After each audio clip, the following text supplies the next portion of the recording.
It's just a good trigonometry skill to have, right?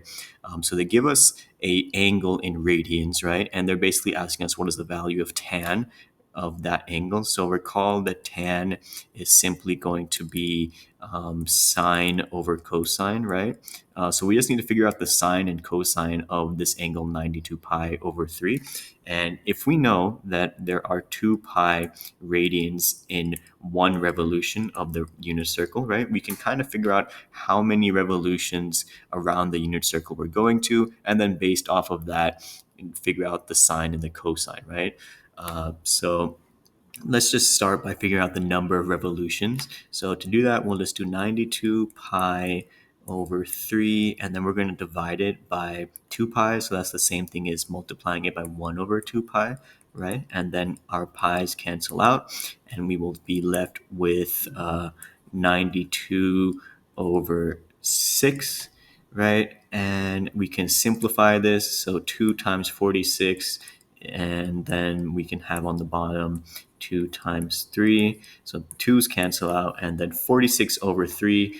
Well, I know that 3 times 15 is equal to 45. So this is nothing more than, if we write it as a mixed number, it's going to be 15 plus 1/3, right? So that's how many revolutions we went around the unit circle, right? We went 15 revolutions and then 1/3, right? And this is all in radians, right? So we just need to remember that we're looking at radians.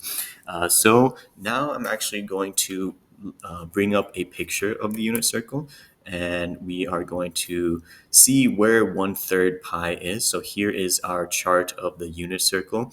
So we went 15 revolutions all the way around, right? So you can imagine we went like 15 times around the unit circle, and then we left with 1/3, right? So pi over 3. So we have our basically our sine and cosine, right? Because sine and cosine on the unit circle, well, sine is always going to be the y value, and then cosine is always going to be the x value. So we have the point 1 over.